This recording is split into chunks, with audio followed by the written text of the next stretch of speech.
그 정청래 대표의 합당 제안에 반대했던 친명 강득구 의원이 페이스북에 대형 폭탄을 하나 투척을 했습니다. 이거를 띄워주세요. 이기인 총장이 바로 잽싸게 캡처를 했더라고요. 그래서 이기인부터 먼저 보여주세요. 윗부분부터. 강득구 최고위원이 빛의 속도로 삭제한 게시물 이미 삭제되었습니다. 합당 시점부터 전당대회 방식까지 명백한 대통령의 당무 개입입니다. 이 친절한 폭로가 훗날 이재명 정부의 발목을 잡을 겁니다. 기록은 삭제해도 진실은 남습니다. 이렇게 올렸습니다. 제가 새벽에 잠에 좀 깨는데 페이스북 한번 눌러보니까 이기인하고 다 떠있더라고. 그랬고 이것도 잽싸게 몰렸구나 싶어가지고. 근데 내용이 이제 강득구 의원이 올린 내용이 파장이 좀 있었습니다. 이것도 간단히 읽어드릴게요. 대통령의 입장은 통합 찬성입니다. 전당대회는 통합 전당대회로 했으면 하는 것이 대통령의 바람입니다. 내일 합당에 관한 입장을 발표하면 바로 합당에 관한 수임기구를 준비했으면 좋겠다라는 대통령의 입장까지 전달을 받았습니다. 밑으로 내려주시면. 그리고 대통령실에서는 다음 주 통합과 연동된 이벤트까지 계획을 하고 있다고 합니다. 그리고 이 부분이 중요한 것 같아요. 총리께서 말씀하신 부분과 편차가 있는 것 같습니다. 대통령님의 정확한 입장을 확인할 필요는 있다고 생각하나 홍수석이 정한 내용이었습니다. 이렇게 썼는데 이 내용 보시면 페이스북에 올릴 내용이 아니거든요. 어제 말씀드린 대로라고 처음 부분에 써 있는데 이게 어제 강득구 의원 페이스북에 그런 내용이 하나도 안 올라왔어요. 그러니까 약간 불특정 다수한테 보라고 쓴 글이 좀 아닌. 누구한테 텔레그램 보내는 거를 잘못 깜빡해서 보낸 게 아닌가. 근데 그 대상은 혹시 총리가 아닌가라고 지금 관측이 되고 있는데 추측이 되고 있는데 본인 또 아니라고 했습니다. 근데 이게 충격적인 게 당무 개입 자체야 뭐 사실 우리가 안 한다 하지만 사실 다 한다고 생각을 하잖아요. 근데 그게 머릿속으로 생각을 하고 그 뒤에서 하고 있겠지 이러는 거하고 이렇게 하고 있습니다 하고 빵 공개가 되는 거하고는 다른 거거든요. 그러니까 특히 이제 민주당이 야당 시절에 어떤 대통령의 당무 개입 이런 걸로 굉장히 많이 공격을 올렸었잖아요. 그럼 결국 본인들도 똑같이 하고 있었다는 게 좀 드러나는 게 모양새가 안 좋죠. 그러니까 이런 게 결국에는 지금 안 그래도 뭐 이런 계파 갈등 이런 게 나올 때마다 뭐 나오면은 뭐 대통령은 관심이 없어요 뭐 이런 식으로 민주당 패널들 많이 얘기하지만 엄청 관심 많고 엄청 노력하고 계신 거죠.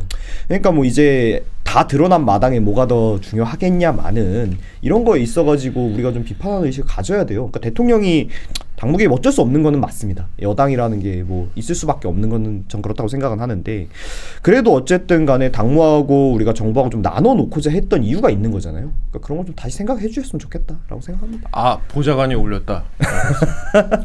보좌관이 올렸을 수도 있죠. 뭐 실수를 보좌관이 확인되지 않은 사실을 올렸다라고 오늘 아침에 이렇게 밝혔습니다. 예. 저는 이거 정말 잘못됐다고 봐요. 헌법 위반이잖아요. 당무 개입을 할 수 있다고 봐야 된다? 전 하면 안 되는 일을 한 거잖아요. 옛날에 우리 박근혜 대통령 징역 2년 받았잖아요. 당무 개입했다고 해서. 그때 당시에 이제 정무수석이 보고했다. 근데 박 대통령 그랬지 않았습니까? 그냥 정치인 대통령으로서 정치 의견 피력한 것뿐이다. 근데 법원에서 안 받아줬잖아요. 아예. 그냥 그게 정당의 자율성을 방해했다 이래가지고 지금 이건 떼는 거 아닙니까? 근데 이거 명백하잖아요 이것도. 그래서 이 사건이 그냥 우리가 짐작은 할 수 있지만 대통령이 개입하겠다라고 짐작은 할 수 있지만 이렇게 진짜 물증으로 나왔을 때는 이건 좀 조사해봐야 되지 않나 저는 이렇게 생각하고 있어요. 민주당이 도는 얘기는 어떤 얘기예요? 이거 왜 갑자기 이렇게 올렸다는 거예요? 그러니까? 제가 아침에 고민을 많이 했습니다. 네. 이걸 어떻게 논박하면 좋을까? 여러 시나리오가 있잖아요. 네. 첫째, 독감에 걸렸다고 하고 나오지 말자. 아프다. 나오지 말자. 네. 두 번째, 평소대로 그냥 내가 자연스럽게 떠올리는 합리적인 어떤 걸 얘기를 하자. 그러니까 나만 살고 당이랑 청와대를 바보 만들자. 한동훈 스타일이죠. 내 가족이 했다. 난 모른다. 그다음에 세 번째, 우기고 내가 욕을 먹자. 그냥 시원하게 우기고 내가 욕을 먹자.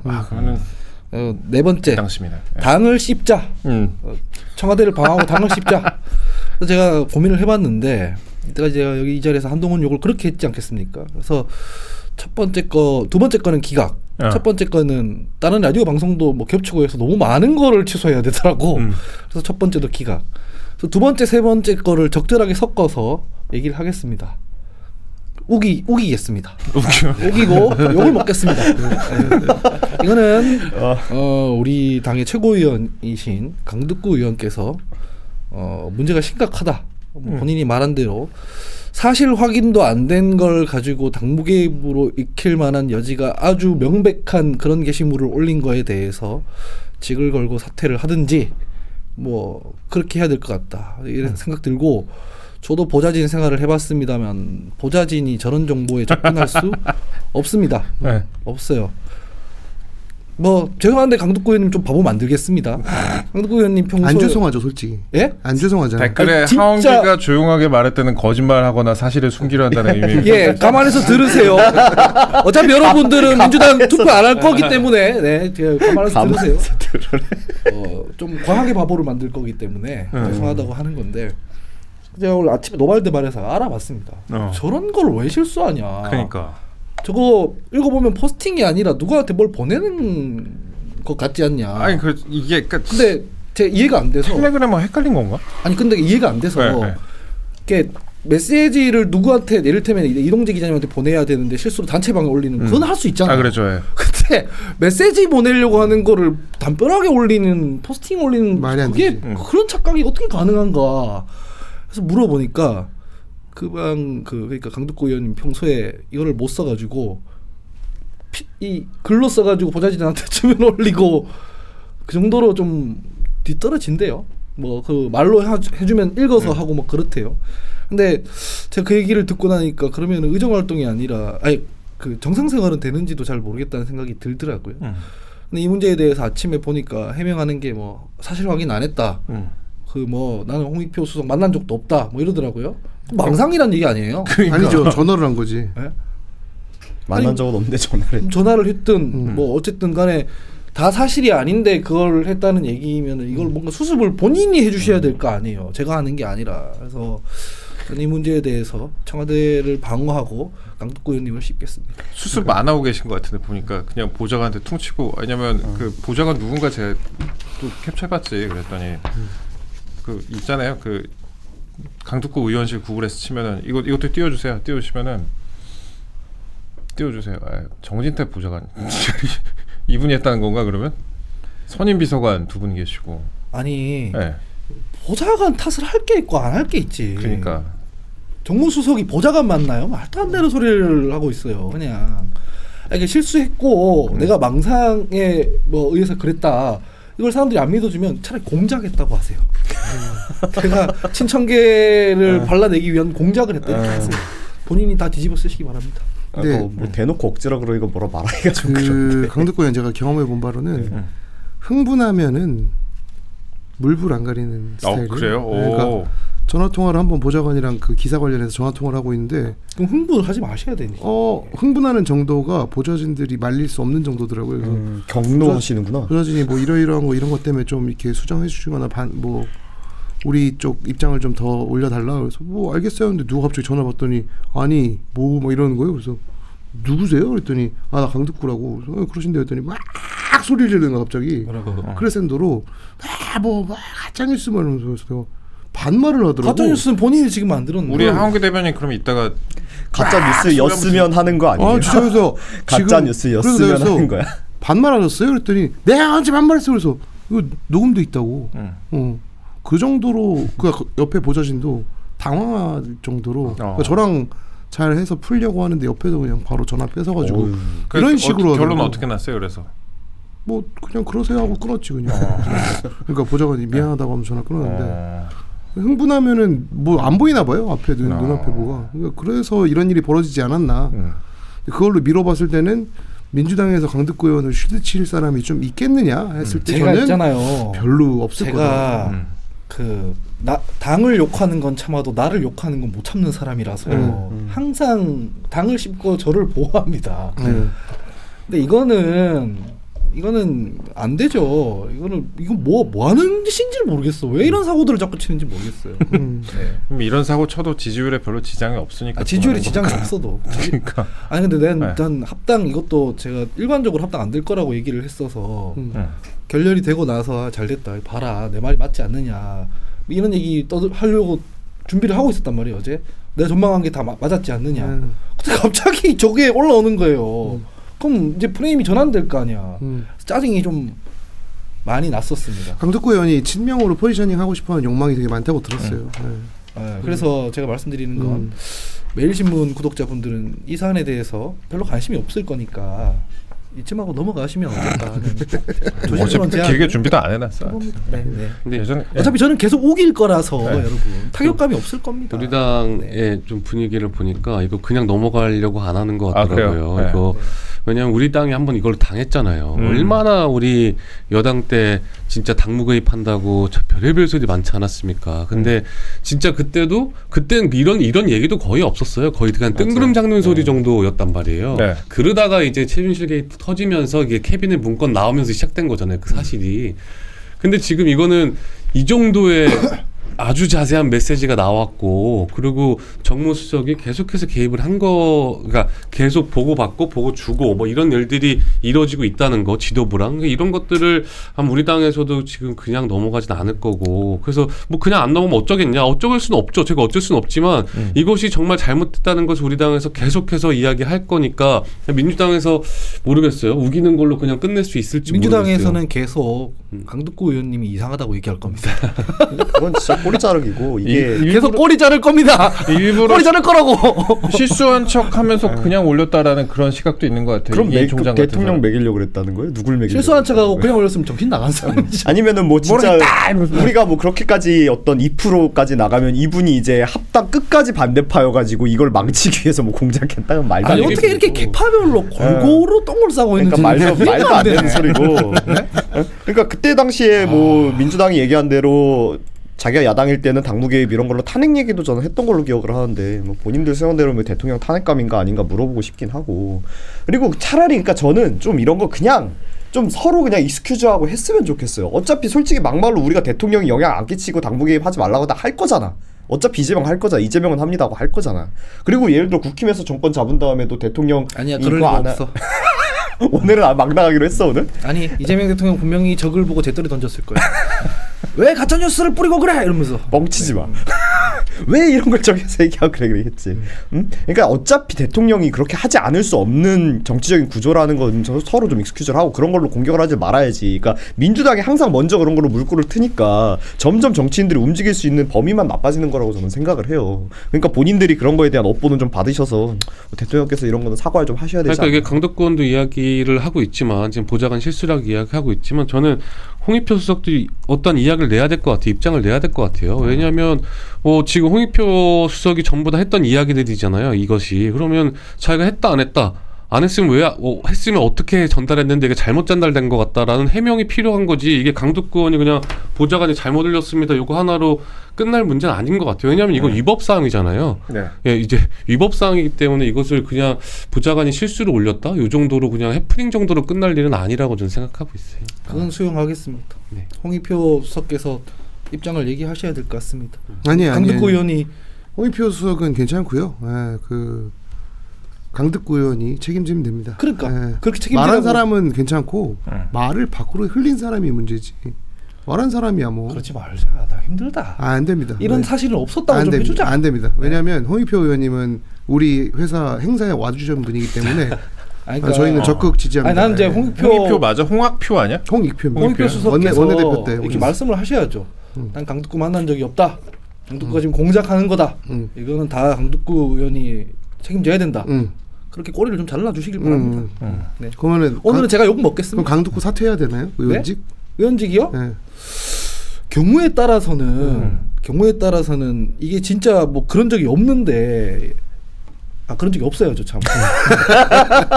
이 망상으로 막 이렇게 가짜 뉴스를 뿌렸잖아요. 그러면 이제 이거는 국정 운영에 심각한 부담을 주고 있기 때문에 그런 비판도 피할 수 없죠. 근데 저는 최고위원은 사퇴해야 된다 생각합니다. 당 지도부에 있으면 안 되죠. 이거는. 네.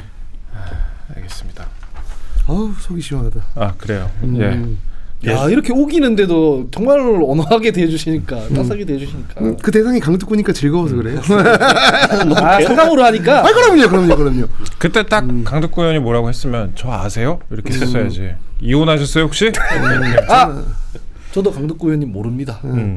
저는 기본적으로 되게 젠틀하게 취재를 하는 편이라서 음. 기사가 싸가지 없어서 그렇지 네. 취재는 젠틀하게 합니다 늘. 예전에 그 챔피언 중에 복싱 챔피언 중에 김득구 선수라고 안타깝게 돌아가신 분 계셨습니다. 듣구라니 보니까 생각이 나요. 재밌는 게 네. 그 언중이를 자주 가잖아요. 네, 자주 가시죠. 전가협이라고 이제 저기 SPC 같은 그런 치킨집 이런데 이제 괴롭히는 업체들 그 협회가 있는데 그 협회가 언중이를 왔어요. 그래서 최현민 기자 되게 취재 약간 그 과격하게 하고 좀 이렇게 무식하게 하고 막 이런 식으로 언중이 의원들한테 막 얘기를 하는 거예요. 팩트만 얘기했네요. 그래도. 아니. 그거는 이제 팩트가 아니라 자기 느낌이지. 그래서 제가 네? 그랬더니 아니 자기 인터뷰 할 것도 아닌데 찾아와가지고 막 이렇게 돼. 그래서 이게 뭔 소리여서 내가 문자를 딱 깠어. 안녕하십니까. 저는 매일신문 기자 최은민입니다. 어떠한 관련해서 이러이러한 입장을 좀 듣고 싶어서 전화를 드렸습니다. 이걸 다 언중이 의원들한테 보여줬죠. 했더니 건방지게 했네. 아니지. 이게 되게 흡소하는 식으로 난 늘 보낸단 말이야. 했더니 아니 정상적으로 했는데 뭐가 문제죠? 그랬더니 아무 말도 못 하더라고요. 그 최은민이라는 기자가 악인이기 때문에 한번 싸워보고 싶다는 그 정의로운 감정을 제가 이해 못하는 건 아니지만 하지 마십시오. 피곤합니다. 망원경 들고 가가지고 지금 하는 사람인데 안 돼요. 이런 게 더 많기 때문에 이런 사람을 싸우는 거 아닙니다. 피곤하고 힘들어요. 네. 그 망원경은 그게 아니고 그 호수가 몇 호인지 잘 몰라가지고 호수 확인하려고 그런 거예요. 한번 걸리면은 진짜 피곤해요. 피곤해. 물론 망원경은 25만원짜리였습니다. 비싼 거 샀지. 잘했네. 꼭 모든 악인과 다 싸워야 되는 건 아닙니다. 그냥 뭐 자연 발생되는 그런 악인도 있다 생각하고 그냥 지내십시오. 다음으로 넘어가도록 하겠습니다. 뭐 강득구 의원 페이스북 얘기는 이거 갈수록 좀 커질 것 같으니까 요거는 저희가 앞에 좀 다뤄봤고, 근데 이번 일로 인해서 또 다른 또 소식도 민주당에 있는 게 이번 이거 또 다른 것도 있는 게 합당 이제 좌초가 됐습니다. 합당 정청래 대표가 지방선거 전에 합당이 좌초가 됐다. 전화위복으로 삼아서 지방선거 승리에 올인하겠다 이렇게 밝혔고, 뭐 합당은 일단 날아갔고, 그것도 그렇거니와 우리가 방송에서 한번 다뤘죠. 이진년 민주연구원 부원장이라고, 이분이 아주 지금 논란이 되고 있다. 그때 김지호 대변인 나왔을 때 아마 우리가 얘기를 했던 것 같은데, 그렇죠. 그때 얘기를 했었지. 장해찬 부원장하고 같은 부원장이라서 아는 것 같아. 근데 이분 이진현 부원장 그리고 서민석 법률특보라고, 이분도 사퇴를 했습니다. 서민석 법률특보는 예전에 그 이화영 전 부지사가 진술을 할 때 지금하고 다른 진술을 술술할 때 그때 이제 변호인이 서민석 법률특보였거든요. 이분이 이제 또 정청래 대표하고 아주 밀접한 관계다라고 이거 논란이 됐었는데 여권 진영에서는 상당히 논란이 많이 되는데 두 분 다 사퇴를 했습니다. 그래서 정청래 대표가 이번에 그 명청대전 청명대전에서 완전히 꺾였나 하는 그런 관측이 일단 나오고, 완전히 꺾인 건가? 특히나 이제 전준철 변호사를 특검으로 임명하려고 할 때 그때도 이제 대놓고 이제 도계자 사과를 하기도 했었잖아요. 그래서 여러모로 여권에 지금 일들이 많습니다. 전준철 변호사는 사실 분위기 들어보니까 약간 최은민 기자를 특검으로 임명하는 거랑 비슷한 거 아니냐 그런 식으로 여권에서 받아들이더라고요. 그랬습니다. 근데 이게 좀 본질적인 얘기인데 예. 특검이라는 게 그렇게 대통령이 자기 마음에 안 든다고 안 할 거면 그 특검이 무슨 의미가 있는 거죠. 그러니까 특검이라는 거 제도가 본질적으로 다들 까먹은 것 같은데 너무 정치적으로 하니까 기존의 수사기관과 기존의 기관들을 못 믿기 때문에 독립적으로 새로 구성해서 하라고 해서 하는 건데 그런 기관이란 건 사실 공정성의 횡령이잖아요. 그거를 이제 명분으로 만든 거니까. 근데 거절하는 측에서도 대통령이 뭐 이거 뭐 경로했다. 그러니까 대통령의 감정이 상했으니까 못 받아들인다 그러고, 냈던 사람들도 그 변명이라는 게 이 사람이 전에 윤석열한테 탄압을 받았던 사람이라서, 아니 그러면은 그 당사자하고 악감정이 있는 사람을 특검에 임명하겠다는 걸 본인들이 시인한 거잖아요. 뭐 새삼스럽게요. 그러니까 이게 너무 새삼스러우니까 사람들이 그냥 뭉개고 넘어가는데 아니 나는 근데 그거는 그 논리가 좀 이상하다고 생각한 게, 대통령 특검이면 그 말씀이 나는 맞다고 생각을 해요. 대통령 불편한 사람 임명해가지고 수사해야 되는 건데 이 특검은 대통령을 수사하는 게 아니잖아요. 그래서 대통령 편하고 안 편하고 이거는 별로 상관이 없는 것 같고, 대통령이나 뭐 이런 민주당 관련한 사람과 이해관계가 없는 사람 중에 대통령이 잘 모르는 사람이더라도 그런 사람을 임명해야 되는 게 맞지 않나 싶은데, 그리고 두 번째는 검증 과정의 문제인 게, 이 정도 되면 사실 법사위랑도 상의를 좀 하고 원내가. 그러니까. 근데 이게 뭡니까? 집권 여당이라는 데가 무슨 밀실 처리하듯이 이렇게 뚝딱뚝딱 하고 해서 대통령이 경로하고 아니고, 이거는 본질이 아닌 것 같아요. 이 시스템이 어떻게 작동했느냐의 문제인 것이고, 그래서 저는 방금 말씀하신 거는 물론 그런 비판은 할 수 있으나 대통령을 수사하는 특검은 아니기 때문에 뭐 그렇게까지 얘기할 건 아니에요. 김어준 씨는 또 이런 얘기하더라고. 민정수석 탓을 하더라고. 난 그게 제일 민정수석 황당했어요. 이건 진짜 황당한 게 왜냐면 당에서 추천해서 민정수석이나 뭐 청와대에서 검증했더니만 안 해가지고 임명을 안 한 건데 뭐 엉뚱한 소리를 하고 있어. 전주철 검증 이거 왜 민정에나 왜 안 따지나라고 하면서 정신 좀 다들 침착할 필요가 있어요. 지금. 그러니까 아니 이거는 진짜 황당한 얘기인 게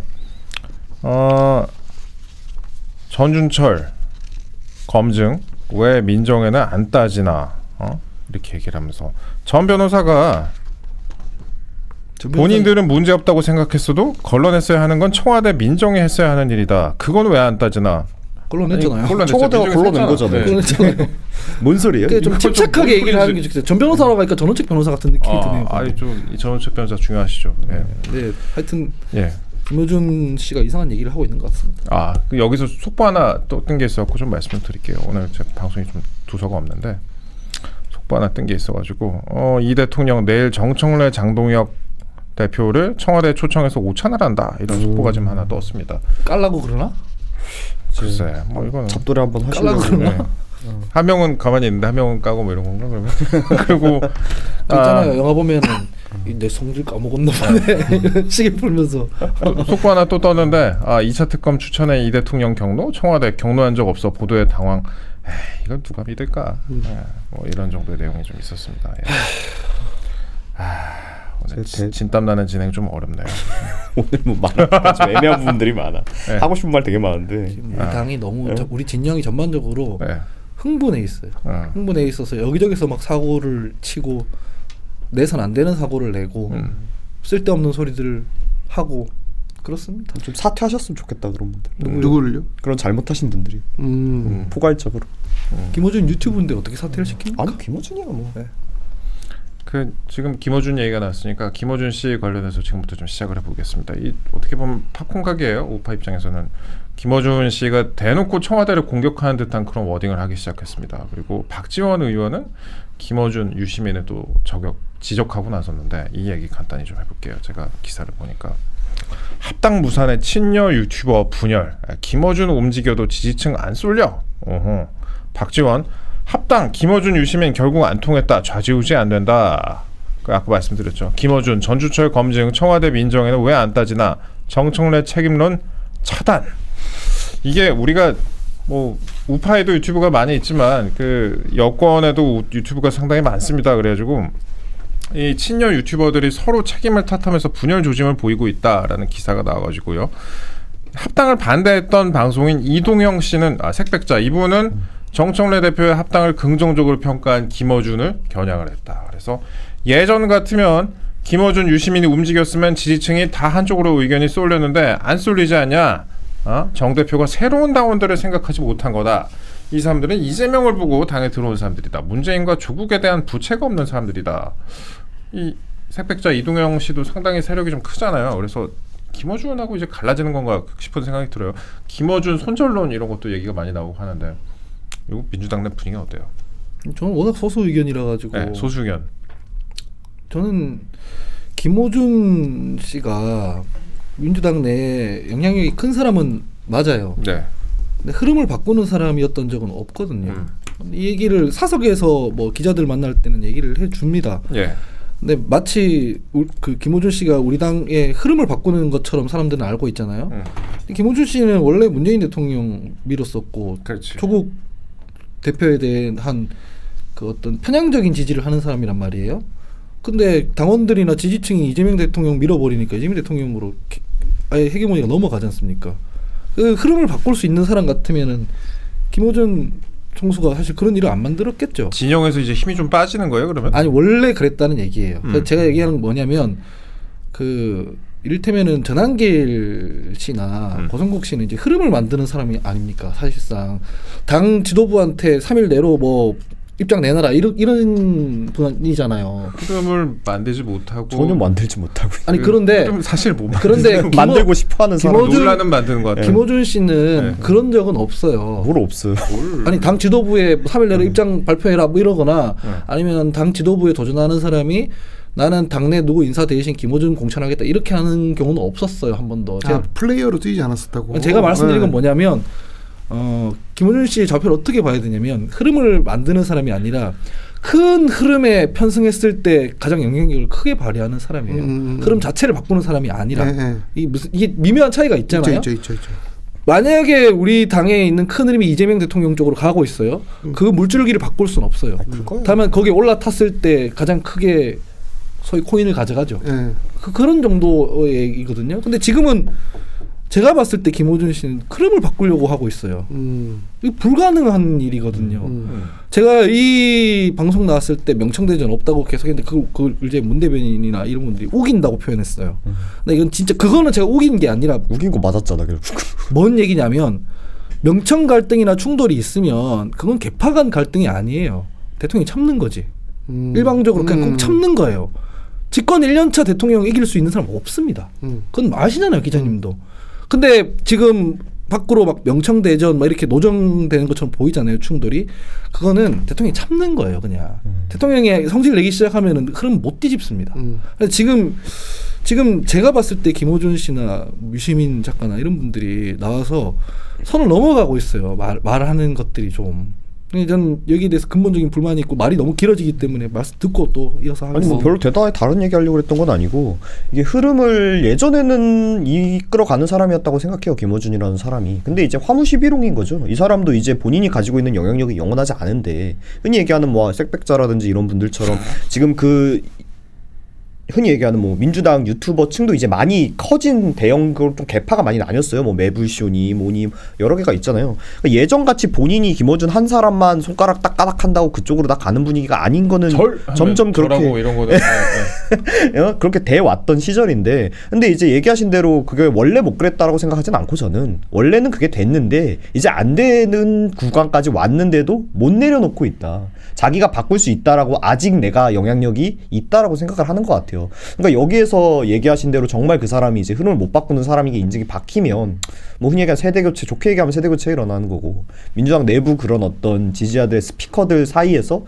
왕권이 바뀌는 거라고 생각을 합니다. 그러니까 저는 제가 볼 때는 이제 앞으로 시간이 지나면 지날수록 이런 일들이 더 많아질 것 같아요. 이게 청구서 드립 있는 거예요. 이제 돼서 옛날에 우리가 여당일 때도 우리 우파 유튜버들이 막 선거 직전에 막 청구서 드립 밀어요.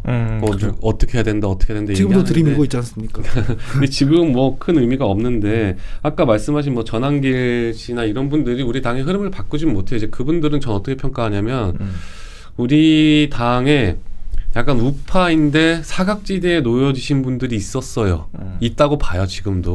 뭐 강력하게 부정선거론을 주장하신다거나 뭐 지금 강력한 윤어게인 세력분들이 우리 당이 다 품지 못하고 가시는 분들을 그분들이 품어주는 것이지 이분들이 우리 당을 흔들진 못해요. 우리 당 전체를 가지고. 그래서 그거랑은 조금 다르지만 저는 이제 그래서 이제 김어준 같은 이런 좌파 유튜버들이 이제 선거가 다가오면 다가올수록 더 세게 나갈 것 같아요. 더 다른 이야기하고 그래야 자기 청구서가 먹히거든요.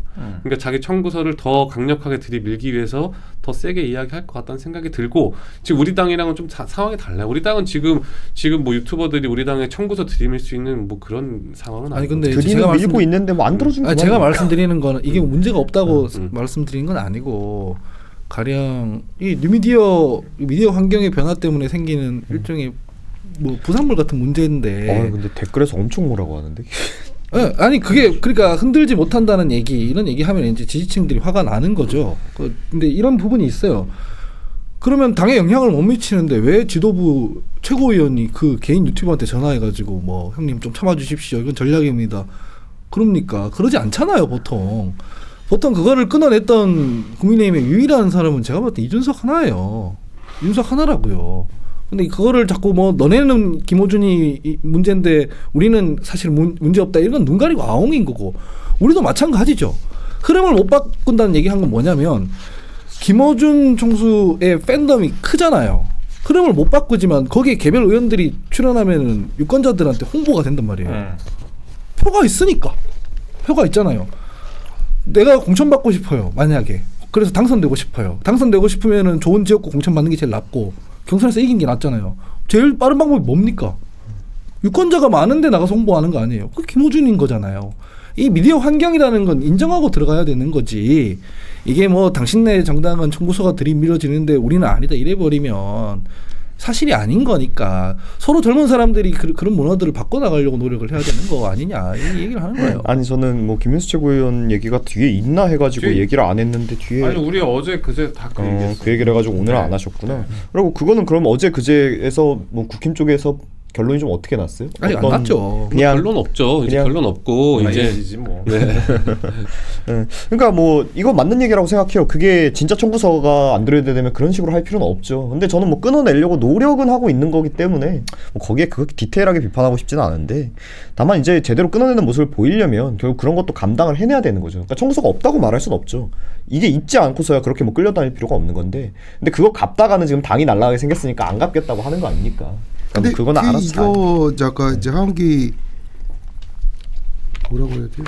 소장 부위원장, 소장, 부위원장, 소장, 부의장 그 하원기 부의장의 말에 조금 동감을 하는 게 공감을 하는 게 뭐냐면 김호준도 재혼이잖아 사퇴하세요. 김호준이 재혼이에요? 라고 나오는데. 전 네. 몰라요. 근데 김어준이라는 사람은 약간 똥파리 같은 사람이잖아요. 그러니까 거대한 흐름이 있으면 거기에서 잡것들 이렇게 해서 받아먹고 이런 사람이었는데 그것도 똥파리까지. 아니 똥파리가 뭐 나쁜 거예요? 동물인데 뭘? 그 식물이 저 그냥 곤충이잖아요. 어쨌든 예 말씀하시죠. 근데 지금은 뭔가 그 저도 되게 김어준이라는 사람에 대해서 높게 평가했던 건 뭐냐면 정치에 개입을 하지 않는다라는 거였어. 뭔가 뭐 최고위원을 출마한다든가 뭔가 당무에 개입을 하지 않고 그냥 거기에서 그 뭐라고 해야지 신도들 관리하고 이제 이런 매니지먼트를 플레이어를 뛰지 않는다는 거였는데 요즘 유시민이랑 같이 나와서 그 아까 말했듯이 뭔가 내가 원하는 방식으로 이 당이 움직였으면 좋겠다라는 게 명확하게 이제 나오는 것 같아요. 그리고 60살이 가까워져서 그런가 보다. 그러면 그럴 수도 있죠. 근데 그러면서 이제 무슨 뭐 그 대통령 일정 뭐 좀 이따 얘기하겠지만 그런 거 봤을 때는 깔보고 있다라는 그 정서가 느껴지는 거예요. 근데 그런 적이 없었거든요. 뽕 들어갔다. 뽕 들어갔다기보다는 네. 그냥 그 육두품 풍계론에 있어서 그냥 깔보는 거예요. 그러니까 너가 뭐 어쩔 건데라는 거지. 그러니까 너한테 내가 왕관을 주긴 했는데 빌려준 거지.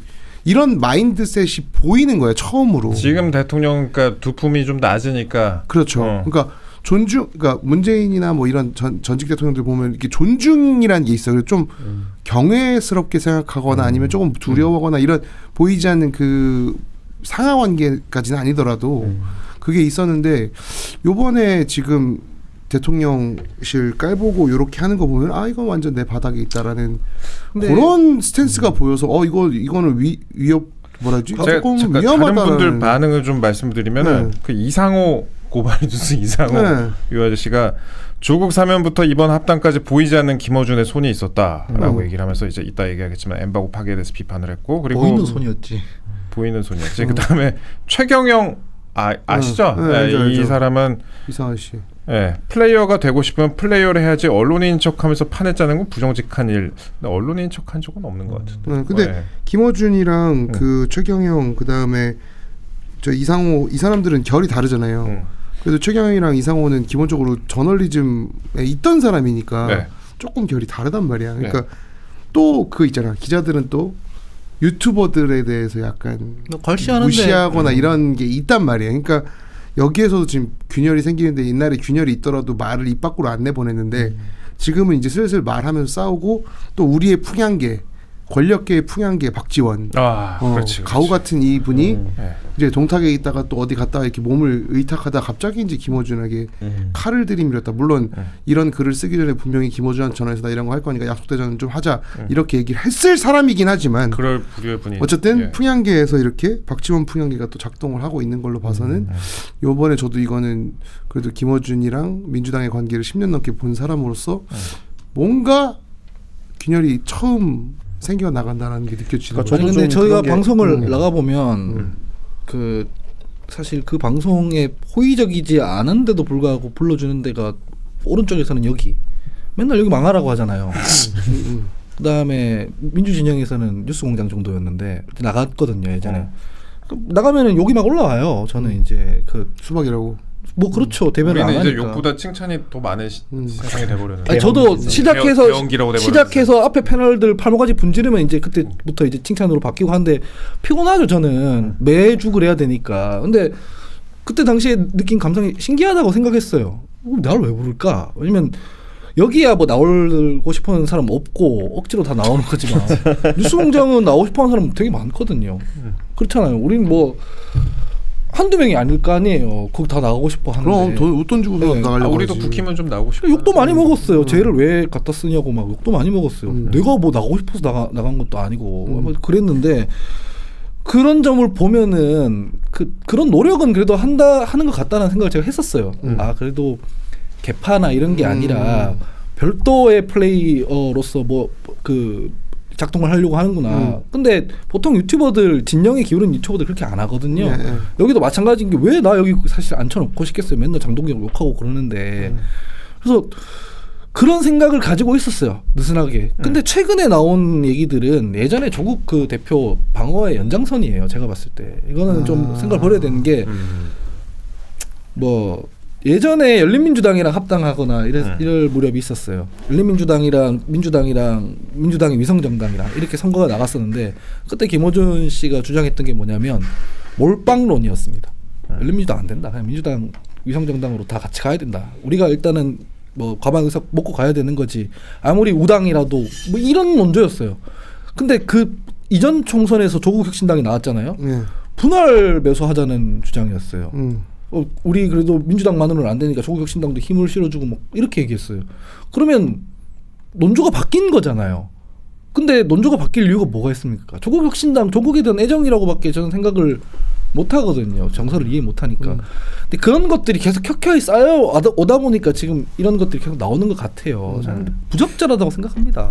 저는 짧게 이제 과거에 플레이어로 안 뛰고 뭐 이렇게 자기가 안 해도 됐던 거는 그거를 자기가 대놓고 안 해도 좀 자기 말이 통해서 그랬던 것도 전 있다고 봐요. 근데 이제는 슬슬 자기가 옛날처럼 그냥 흔히 얘기하는 그냥 어흠만 하고 있다가 알아서 따르지 않으니까 점점 직접적인 워딩이 나오는 게 아닌가 이런 생각도 그 합니다.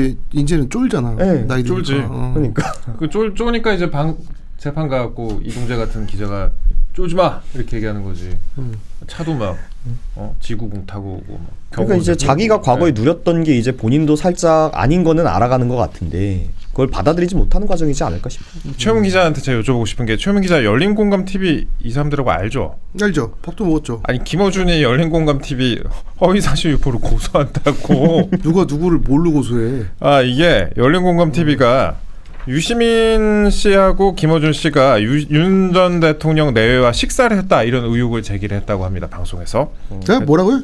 윤 전 김어준하고 대통령. 유시민이 윤석열 전 대통령 부부하고 식사를 했다고 이런 식으로 뭐 의혹을 제기를 했대요. 열린공감 TV가. 그랬더니 김어준이 거짓말을 생으로 만들어낸 것이며 의도적인 악의를 가진 것이다 라면서 수사를 통해서 밝혀내겠다. 의혹을 부정하며 고소하겠다. 김어준이 저런 말도 할 줄 알아요? 그러니까 고소한다고. 아니 당해보니까 어떻냐? 아 저는 열린공감 TV가 거짓말을 했다고 생각하지 않습니다. 아 그래요? 거기는 이제 썰대안이라고 해가지고 예. 그 아리까리한 이야기를 재미있게 소설 형식으로 푸는 곳이지 예. 뭘 사실을 얘기한다고 얘기한 적이 없어요. 그거 가지고 계속 이제 권력자들이 자꾸 저거 분기탱천해가지고 그 엑스파일 뭐 줄리 이런 거 있잖아요. 네. 그 자꾸 떡밥 무니까 얘네가 더 커지는 거라니까 내가 항상 얘기하는데. 그러니까 이제 그 열린공감 TV가 또 두 가지로 나눠져 있지 않았습니까? 열린공감 TV 정천수 몰라요. 저는 그쪽 세계 아무것도 몰라요. 열린공감 네. TV는 이제 그 정천수라는 사람으로 계속 가고 있고 거기에 이제 또 한쪽으로 나온 게 이제 덜 탐사 더 탐사 참아 뭐 뉴탐사인가 뭔가 하여튼 그 탐사하는 아저씨들 저기 뭐야 강진군이 뭐 저기 버버리 좋아하는 아저씨들 모이는 데인데 이제 여기에서도 지금 뭐 누가 이재명의 총애를 받는 유튜버냐 이거에 대한 권력 싸움도 좀 있는데 뭐 그걸 떠나서 김어준이 뭐 허위사실 명예훼손 고소한다 이 문장이 과연 그 비문이 아니라 진정한 문장이 될 수 있을지가 참 의문인데 뭐 어쨌든 그동안에 본인의 한계에 있어서 아니 아니 그 부정선거 가지고 영화까지 만들었던 사람인데 뭔 씨 말도 안 되는 소리 본인도 음모론에 대해서 뿌리고 다녔는데 사과도 안 해놓고 이럴 자격이 있냐 얘기하는 거죠. 그렇죠 그렇죠. 재판 나와가지고도 최강욱 탓만 하고 있던데. 아 그래요? 재판 나와가지고 자기는 몰랐다고. 아 최강욱이 그렇게 했다고? 그거 보고 나서 자기는 발언한 거다. 그 변호사가 그렇게 얘기를 했어요. 어쨌든 간에 그 열린공간-TV 허위사실 유포를 고소한다고 하는데 여기다 뭐 나중에 경호원 대동하고 가면 되겠다. 제가 손해볼지만 골라서 하는 입장이라서 그냥 이제 소회처럼 말씀드리는데 저도 예전에 유튜브 했었어요. 민주주의 진영의 유튜브들이란 게 이렇게 별로 없었을 때 잘 아실 거예요. 헬마우스. 아 맞아. 안녕 친구들. 그때 당시 기준으로는 그 순위로 매기면 꽤 높았죠. 높았죠. 왜냐면 그때는 수십만 채널 이런 게 없었어요. 그래서 한 12만 정도까지 가다가 이제 그만뒀는데 20만 넘기지 않았어요? 안 갔어요. 계속 가다가 계속 기울기를 확 꺾었는데 제가 해보니까 과격해져요. 뽕을 맞아요. 그 자기 좋아하는 사람들을 와가지고 물론 지금도 고마운 분들이고 그만둘 때 내 여러분들한테 쪽팔리긴 안 하겠다고 하고 그만뒀지만 사람이 이제 뽕을 맞게 돼 있어요. 그게 지금 생각해보면 그만두지 말았어야 했는데 어쨌든 간에 그 무기이기 때문에 근데 지금 유튜브 운영하시는 모든 분들이라고까지는 말씀 못 드리겠지만 다수의 분들은 아마 비슷한 상황일 겁니다.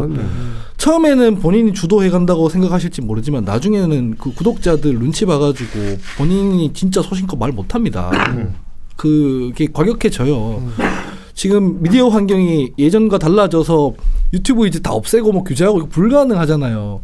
그러면 한 명 한 명 하는 사람이 본인이 저널리즘을 탑재해야 됩니다. 아까 최우민 기자는 뭐 기성 언론이 아니라 기자들 보기에는 이 사람들은 다 쉬쉬한다고 말씀하셨는데 그렇게 해서는 안 되고요. 기성 언론 못지않게 영향력을 발휘하지 않습니까? 근데 내가 종교처럼 막 그 한동훈 집회 있잖아요. 가서 키잖아요. 50만 원씩 싸줘요. 할머니들이. 그 내가 보면서 킬만 하네 이거 이런 생각이 들거든요.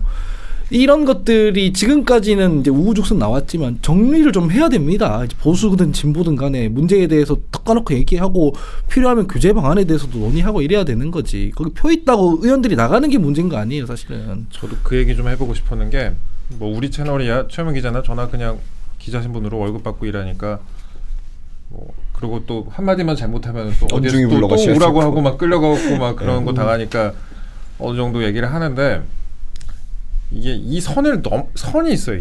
보이지 않아요. 보이지 않는 진짜. 선이 있고 그 언론에서 대부분의 언론은 아마 안 넘을 건데 넘는 언론도 좀 있더라. 근데 우리도 이 선은 안 넘는데 이 선을 넘어가게 되면 사람들이 환호하게 되는 그 선이 있거든요. 더 과격해져요. 과격해지고 이게 뭐 슈퍼챗도 그러거니와 그러니까 그게 그 사람들의 반응 때문에 그 구독자 물론 감사한 분들이지 근데 구독자 시청자들이 원하는 방송만 하게 되고 더 자극적으로 뽑게 되고 맨날 뭐 큰일 났다 죽었다 난리 났다 이러는데 하나도 바뀐 것도 없잖아요. 근데 끝났다. 그 진영이 다르지만 여러분들 제가 얼마나 양심적인 인간인지 아십니까?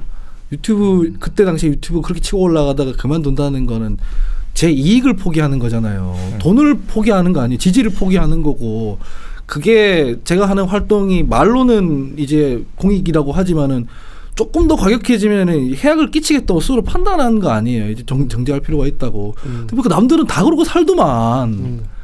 그만큼 제가 양심적인 인간이다. 본인만 포기했던 게 지금 너무 후회되고 그래요. 근데 존나 후회됩니다. 돈으로 환산하면 이게 몇십억일까? 존나 후회돼요. 후회가 되지만 근데 그게 뭐 틀린 일이라고 생각 안 합니다. 뭐 그 이후에 내가 그 오판했구나 생각은 들었어요. 그냥 갖고 있고 똑바로 그냥 하는 쪽이었어야 됐다.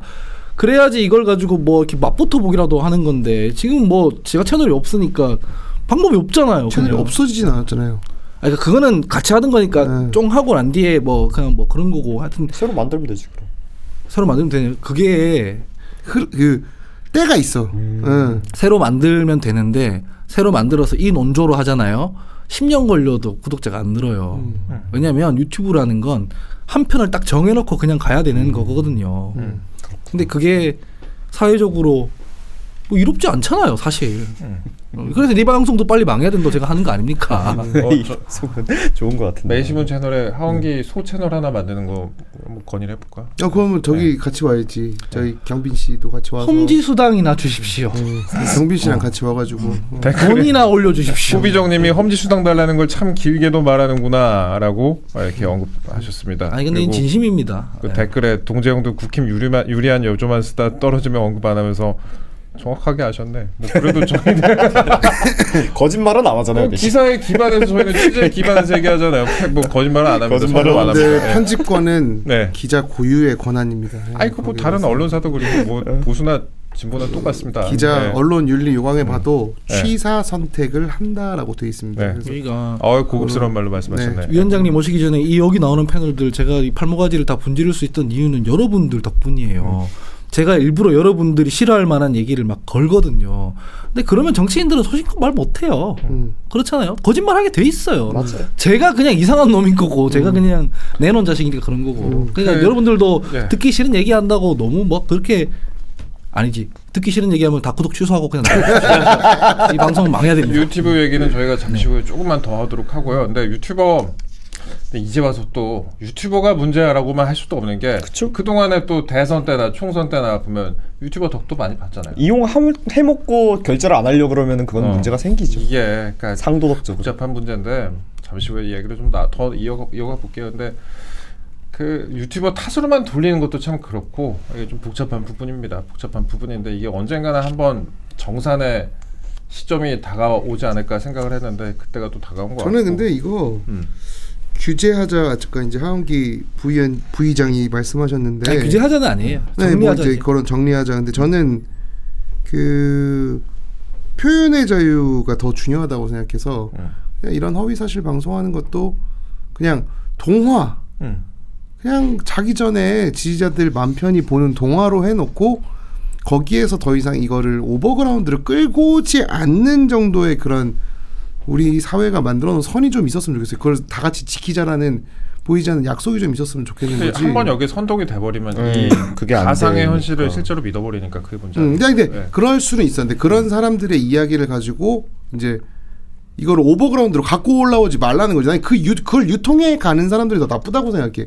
그거를 자꾸 공식 석상에 올린다든가 그런 사람들에게 아니면 경선 참여의 기회를 준다든가. 난 컷오프라는 게 있어야 되는 이유가 아니 이 사람은 지금 선을 못 지키는 사람인데 여기로 자꾸 이상한 정보를 물 위로 올리면 안 됩니다라고 해서 딱 잘라버릴 수 있는 그런 선이 조금 우리 사회에 좀 필요하다고 생각하고 그거는 몇 년 안에 좀 생길 거라고 저는 생각해요. 네. 예전보다는 훨씬 더 그 선이 많이 생겼고 거기에서 딱 잡아주는 사람들이 있기 때문에 여러분들 어떻게 생각하실지 모르겠지만 이 금요비대의 설립 목적도 사실 그런 목적이었어요. 네. 저는 사실은 지금은 세상이 뭐 그렇게 좋지만 않지만 점점 더 좋아질 거라는 방향에 베팅한 사람이거든요. 저도요. 네. 그러니까 그냥 이렇게 사는 건데 만약에 지금 같은 상황이 되면 뭐 한국 사회나 유럽이나 미국이나 마찬가지인 건 많이 망가질 거예요. 왜냐하면 제가 그냥 정직하게 말씀드리면은 지금처럼 정치하기 쉬운 시대가 없어요. 저도 정치권 들어온 지 10년 됐는데 보통 정치권 들어오면은 이런저런 검증도 해야 되고 커리어도 세팅해야 되고 공약도 개발해야 되고 그럽니다. 근데 최근에는 그 당시의 흐름에 맞춰가지고 유튜브에 나가서 열광할 만한 얘기들을 지속적으로 하잖아요. 그러면 공천받기가 되게 용이해집니다. 그렇죠. 우리 당만 그런 게 아니고 제가 말씀드렸지만 지금 지도부 구성도 그 영향권에서 무관하다고 할 수가 없습니다. 그렇죠. 그러니까 이제 중도 확장하려고 해서 전련하려고 하니까 지지 기반이 흔들리는 거거든요. 근데 계속 이렇게 가잖아요. 정치는 그냥 개판되는 거거든요. 근데 이게 유권자들이 언젠가 시간이 지나면 저렇게 하면 안 된다는 거를 알아주실 거라는데 전 베팅하고 저도 있는 베팅해요. 거예요. 지금은 아니지만. 그리고 유튜브가 또 융성하게 된 데는 레거시 미디어에 대한 그런 불신이나 갈증도 있죠. 상당하죠. 그 부분도 우리가 언제 한번 특집으로 다뤄야겠네. 특집으로 다루고 이 레거시에 대한 불신과 갈증도 상당하고 그로 인해서 이제 뭐 유튜브를 통해서 또 새롭게 알게 되는 사실도 있고 그래서 저도 집에 가면은 TV 안 보거든요. 아예. 제가 유튜브만 보는데 전문가예요. 네. 뒤에 빼고 그것만 해도 되게 내용 있는 내용 들을 만한 내용 많이 얘기할 수 있어요. 그러니까 뭐 짧게만 간단히 지금 뭐 유튜브에 대한 이런 안 좋은 점들 얘기했지만 과거에 또 레거시 미디어에 대한 어떤 행태에 대해서 비판점도 굉장히 많았잖아요. 그래서 뭐 흔히 얘기하는 뭐 언론과 뭐 전쟁을 하니 뭐 민주당 같은 경우는 뭐 조선일보랑 싸우니 이랬지만 결국 안 되던 게 그 레거시 미디어에 힘 빼놓기가 결국 안 되던 게 유튜브라는 거에 등장하니까 힘이 빠지기 시작하더라고요. 그러면서 흔히 얘기하는 교체가 일어나고 저는 긍정적인 역할도 있다라고 보기 때문에 그럼요. 제가 썰을 간단하게 풀면 그 보수도 진보도 다 언론이 기울어져 있다고 주장합니다. 다 자기한테 불리하다고 주장해요. 유시민 작가 방송 나가면은 그럽니다. 뭐 기성 언론은 90%가 친윤이다 이런 얘기를 해요.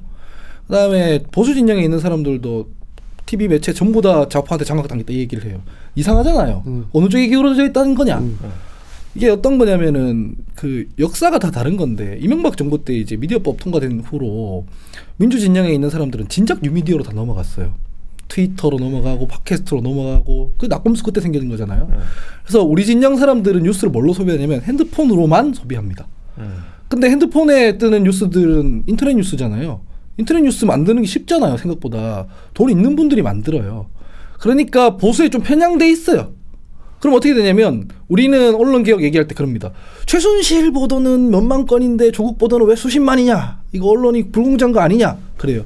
근데 여기서 그 우리 당이 광고하는 게 있죠. 조국 보도 수십만 건보다 최순실 보도 그 적은 몇만 건이 더 파괴력이 강해서 탄핵까지 해버리잖아요. 그럼 기울어져 있는 게 아닌 거야. 그럼 보수는 왜 기울어져 있냐. 보수는 사실 TV조선이나 이를테면은 그 JTBC나 종편들 실컷 만들어놨더니만은 박근혜 대통령 막타 치는데 그 매체들이 한 거거든요. TV조선이 했잖아요. 네. JTBC가 했잖아요. 네. 그 보수 진영의 유권자들은 그러는 거죠. 뭐야? 모든 종편, 모든 방송들이 전부 다 좌파에 장악돼 있네? 그래서 보수가 집권했을 때 언론 개혁안은 어떻게 나오냐면 항상 방송국, 방송사의 권력 구조 개혁에만 관심이 있어요. 사실 근데 MBC 때문 아닐까요? 사실 MBC는 이건 뭐 너무 명징하잖아요. 그러니까 근데 MBC는 그 실제로 민주당 지지하는 방송이죠. 그거는 뭐 명백한데, 근데 보수 진영 사람들이 보기에 그런 거예요. 그냥 이 TV 방송들은 볼 게 못 된다, 다 거짓말만 한다. 유튜브로 넘어가고 또 보수에서 집권하면 언론 개혁을 하려면은 이 방송국의 권력 구조 개혁을 바꿔야 된다. 사장 어떻게 하고 해야 된다. 우리는 어떻게 할까요? 우리는 방송국은 사실 관심 없고 거의 대부분 징벌적 손해배상 이런 거 때려가지고 지면 매체들 규제하려고 하는 거거든요. 서로 다른 방향을 보고 언론이 기울어져 있다고 하는 거예요. 그러면 실제로 우리나라의 기레기들이 그렇게 넘치냐? 그런 분도 있죠. 근데 대체로는 직장인이에요. 직장인이라고. 그냥 부장이 쓰라 그러면 써야 되는 거고, 그리고 내가 똑바로 취재해서 쓰고 싶은데 옆 동네에서 단독 붙여가지고 속보 경쟁하면은 어쩔 수 없이 살아남기 위해서 하는 거고. 정치권이 언론을 개혁 대상으로 보고 지금 이렇게 하잖아요. 그러면 아무것도 안 바뀌어요. 언론까지 다 들어와서 미디어 환경 혁신 뭐 이렇게 바꿔서 방송, 매체, 언론, 정치 다 묶어서 해야 되거든요. 근데 그런 시도가 지금까지 없었기 때문에 난장판이 나는 거죠. 언론 특집도 한번 해봐야겠다 나중에. 재밌죠. 언론 정말 드린 말씀 많습니다. 저나 최우민 기자는 뭐 여러 회사를 좀 경험을 해봤고, 그다음에 그 보도라는 게 그렇게 글쎄요, 이렇게 심오하게 생각을 하고 보도를 하지 않습니다. 대체적으로 언론사들이 뭐가 좀 조회수 잘 나온다 싶으면은, 링크 시청률 경쟁하죠. 잘 나온다 싶으면은, 예전에 채널A 보세요. 누구 잘 나간다 싶으면 하루에 그 정치인 링크 경쟁하죠. 한 20개씩 만들어요. 그 영상. 세상에서 가장 많이 오해를 받는 것 중에 하나가 네. 그 조선일보는 기사를 쌓아두고 있다. 그래서 타이밍 맞춰서 그걸 낸다. 이런 얘기 많이 하잖아요. 그러지 않아요? 그 헛소리 하지 말고 매일매일 빨리 뭐 쓸 거 없어 쓸 거 그러니까. 없어 맨날 이런다. 무슨 몇 막아야 된다. 아니 그 네. 내가 거기서 안에서 다 그 시스템 보고 있잖아. 야 뭐 없냐 한 개 대기 걸려 있는 게 거의 없어. 그러니까 그런 거 말도 안 되는 거고 그냥 그 조선에서 이거 썼다 더 취재해봐 뭐 이런거나 뭐 있지. 그런 거 있지. 근데 야, 얘네가 무슨 이거 뭐 썼다. 뭘 쌓아놓고 이게 아니라 뭔가 사건이 터지고 이러면 네. 그거를 알고 있는 분들이 조선일보 문을 두들기는 경우가 많은 거지. 뭘 이걸 쌓아놓고서 근데 다만 이제 조선일보에 우수한 인재들이 많으니까 네. 또 좋은 양질의 취재물들이 많긴 합니다. 취재원들의 네. 구성이 좋고 취재원들이 좋고 조선일보 브랜드 파워가 정말 좋아요. 그래서 그러니까 그런 거 이제 할아버지들 특히 이제 만나러 갔을 때 조선일보 명함 주면은 좌우를 떠나서 다 응접실로 오셔서 커피 타주시고 다 응대를 해주셔요. 그러니까 특히 이제 나이가 고령이신 네. 분들일수록 정치 성향 달라도 항상 그 예우를 받았던 그게 가장 즐거움 중에 하나고. 그리고 조선일보 기자들이 진짜 열심히 해요. 제가 다른 언론사 얘기 잠깐 1분만 하겠습니다. 재밌어요, 네, 재밌어요. 조선일보 기자들은 일단 잠을 안 자요. 잠을 안 자요. 못 최우민 자요. 기자나 저도 약간 비슷한 식으로 취재를 하는데 조선일보 기자들 같은 경우에는 그러니까 언론계에서 쓰는 말로 물 먹는다고 하거든요. 다른 데에서 뭐를 써버렸다, 더 내용을 많이 써버렸다 그러면 자존심에 상처를 입는 건데 그냥 뭐 세워라 내워라 하고 남의 기사 우라카이라고 하는데 속칭 이제 일본어로 해가지고 남의 기사를 베끼고 대충 가지 이런 기자들도 그런 기자들이 한 90% 정도는 되는데 10%는 진짜 자기 이름 걸고 열심히 하는 친구들이고 있는데 있죠. 조선일보에 좀 그런 친구들이 많습니다. 그리고 글쎄 뭐 동화에서는 동조중이라고 하거든요. 조중동이라고 진짜로 동조중이라고 해요. 그래서 회사 그 사이트 들어가면 지금은 어떻게 됐는지 모르겠는데 동조중 기사 분석 이렇게 해갖고 아침에 조선에서 못 썼고 중앙에서 못 썼고 이러고 헤드라인 같은 거 다 분석을 한단 말이에요. 분석을 하고 그다음에 조선에서 어떤 걸 썼느냐가 다른 언론사의 그 또 바로미터가 되기도 하는데 어쨌든 간에 그게 그러니까 뭐 계속 언론 얘기 아마 제가 특집으로 해야겠다. 말씀드리는 거를 이해 못할 수도 있어요. 저는 이게 관심이 많은 영역이라서 그러는 건데 조선일보도 지금 약발 다 떨어지고 있는 게 어저께 조선일보 사설 보시면 저는 종이신문 편집한 걸로 이렇게 보거든요. 스크린마스터로. 국민의힘이 다시 윤호개인이나 부정선거 음모론 당론으로 주장하면 집권 포기하는 것 같다 이렇게 막 사설에서 쏟아냈어요. 그럼 예전에 국민의힘 이거 들으면은 바들바들하죠. 큰일 났다 이렇게 된다고. 왜냐면 조선일보가 때리기 시작하면은 보수 정권이 무너지니까. 근데 지금은 씨알도 안 먹히잖아. 지금 그게 맞아요. 우리가 그 얘기 또 종종 하잖아요. 그러니까 예전과 많이 달라요. 지금 국민의힘 지도부 같은 경우 박진호 위원장 잘 아실 텐데 지금은 최우민의 시대 아닙니까? 매일신문? 응? 네? 뭐요? 네? 네. 네, 모르겠습니다. 예.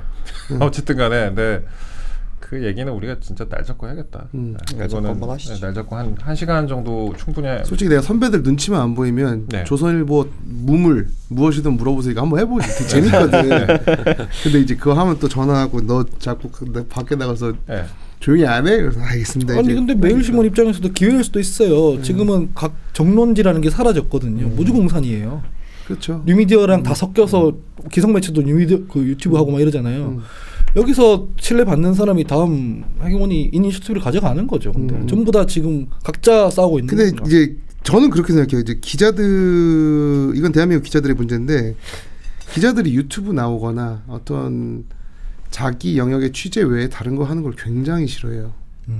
진짜 수줍은 글쟁이들이 많긴 많아. 사실 대부분 싫어하는데 또 한 번 맛들이면 또 헤어나오질 못하는데 그 회사에서 은근히 그런 게 있어. 제가 좀 까불까불하거나 이렇게 해서 나중에 인기가 좀 얻어지잖아요. 그럼 회사 내에서 되게 끌어내리는 약간 그런 문화가 좀 있어. 쟤는 왜? 그래요? 아 있죠. 견제 엄청 심하고. 처음에 끌어내리자. 재밌는 게 조선이랑 동아 차이가 뭔지 아세요? 진짜 재밌는 거예요. 동아일보는 어떠한 취재원이랑 친해지거나 이러면 그 취재원 전화번호도 알게 되고 주소도 알게 되고 이런 거 있잖아요. 그럼 거기에 위키가 있어. 무슨 위키지? 그 진이? 그러니까 동아일보 내부에 그 외계도 되잖아. 아니 그런 거 외부에 공유하지 말라고 써 있는데. 아 이거 나는 알지. 아니 그거 어차피 동아일보 내가 무슨 출신도 아니고. 그럼 위키에다 자기들이 집어넣으면 상품권 5,000원짜리 10,000원짜리 줘.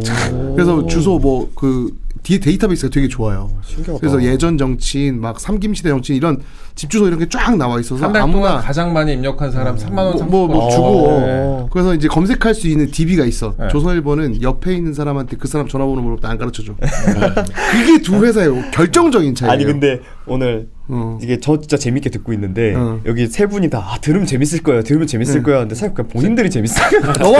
왜냐면 사람들이 그러니까 조선과 동아의 차이가 뭐냐. 사실 이제 중앙일보는 언론 오래 보신 분들은 잡지라고 해요. 60년대에 만들어진 회사고 이제 100년 이상 된 회사가 조선 동아가 있을 때 이 회사의 차이가 뭐냐 했을 때 조선은 진짜 무한 개인의 경쟁.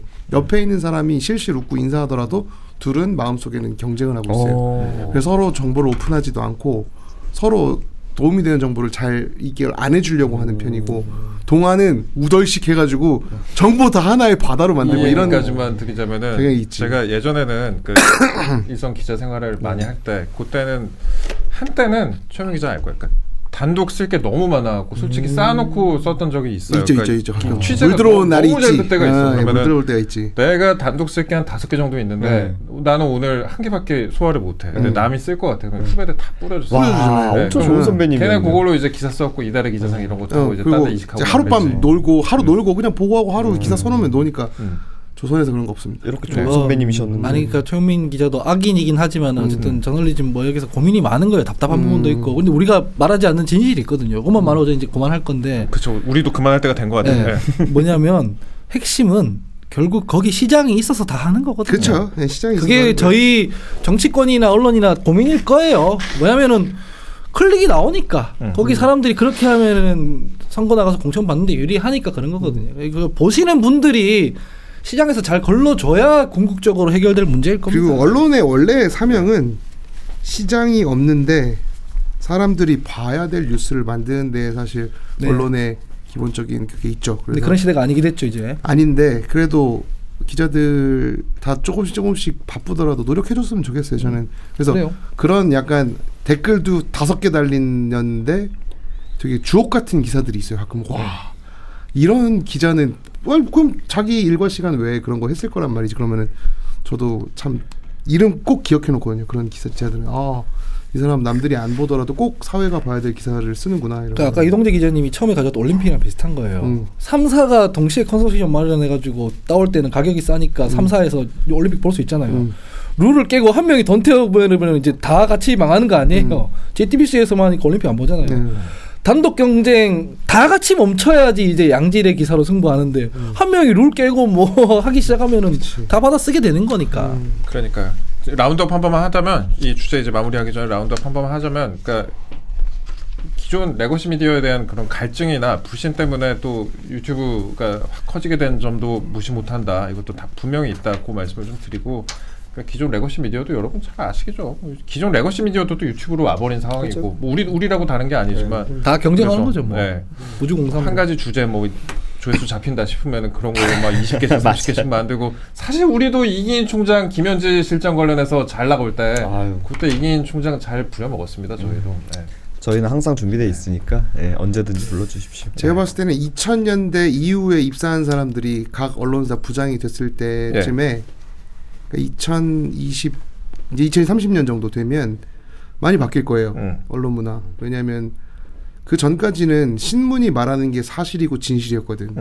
근데 인터넷 언론이 나오면서부터 2000년 초반부터 그때부터는 이제 무한 경쟁 시대가 왔고 이제 폐쇄적인 정보로 정보 장사를 하던 신문의 시대가 민주화된 거거든요. 결국엔. 근데 그때부터 기자 생활 시작한 사람들이 논설위원이 되고 사설을 쓰게 되면 많이 바뀔 겁니다. 그게 이제 2030년, 2025년에서 30년 사이가 되겠죠. 그때부터 시작될 거예요. 언론 관련해서 요거 하나만 마지막으로 짚어보자면 이거 사진 좀 띄워주세요. 김어준, 홍사훈 이거 좀 띄워주시면은 계속 언론 가는 거예요? 아니야, 요거 마지막으로 1분 딱 하고 마지막에 징계 얘기 딱 10분 하고 끝내겠습니다. 아니 이게 김어준 씨 뉴스공장 거기서 나왔던 발언인데 홍사훈이라는 분이 대통령 다음에 순방 어디로 가는 아니라고 하니까 이제 김어준 씨가 어디라고 하던데 다음에 어디더라? 싱가포르라고 했어. 싱가포르. 이 깜짝 놀랐어요 진짜. 와 이게 대통령의 경호하고 관련된 거 이거는. 근데 우리가 뭐 어떤 일정 같은 것만 있어도 꼭 대통령 아니더라도 방송이나 신문에서 잘못 써버리면은 기사나 잘못 써버리면은 출입 정지 6개월 1년씩 막 당해요. 근데 이거 엠바고 건인데 이렇게 대형 엠바고 건을 방송에서 이렇게 쉽게 말한다? 이것도 좀 논란입니다. 그래서 출입 조치됐을걸요? 제한 조치됐을걸요? 그거 아직 안 됐다고 들었어요. 아직 안 됐고 아마 되지 않을까 싶은데 뭐 당사자가 페이스북에 글도 올리고 그렇게 했더라고요. 그래요? 근데 저는 그거보다 어제 더 재밌었던 게 누군가 이제 텔레그램 강유정과 그거 보낸 텔레그램이 딱 이제 돌았는데 이거 뭐죠? 그랬더니 강유정 이라는 답장을 보냈는데 그거를 누군가 기자가 강유정한테 질문했던 걸 캡처해서 돌린 거 아니에요. 그렇지. 과연 그 사람과 강유정의 관계 그리고 그거를 본인이 찌라시방에 뿌리진 않았을 거라고. 그걸 누군가에게 줬는데 회사에 보고한 거지. 그걸 누가 땡겨서 보냈을 거잖아요. 어제 밤부터 오늘 아침까지 언론사 몇 군데 아주 시끄러웠을 거야. 이거 가지고. 근데 저는 반대로 생각을 해보면 강유정 대변인 정도는 이렇게 신경 안 써도 된다 이런 기류가 있지도 않았을까? 저는 아직도 대변인 하고 계신 게 너무 두세 달 전부터 그거는 우리가 보이지 않게 다 합의한 상황이기 때문에 이렇게 뭐 고인을 가지고 능욕하는 건 하지 않았으면 좋겠습니다. 저는.